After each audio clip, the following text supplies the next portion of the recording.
Täna mängisime 4. klassiga sellist mängu, et neil tuli kodus läbi töötada üks tekst õpikust.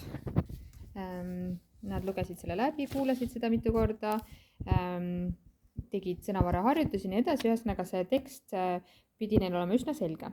Ja siis, mis ma tegin, oli see, et me tegime 2 tiimi ja siis ma valmistasin ette küsimused selle teksti kohta.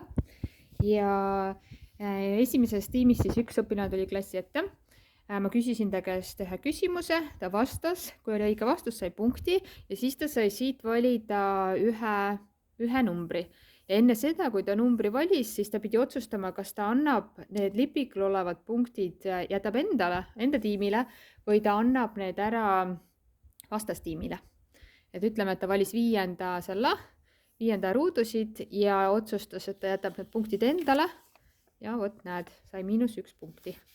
Ja nii edasi, et siis tulid järgmised õpilased ja niimoodi, et õpilane tuli ise klassi ette, sai natuke liikuda ka, ise ta siit keeras selle teistpidi, näed +3, aga vahepeal juhtus ka nii, et anti vastastiimile +punkte. Et selline vahva mäng oli täna.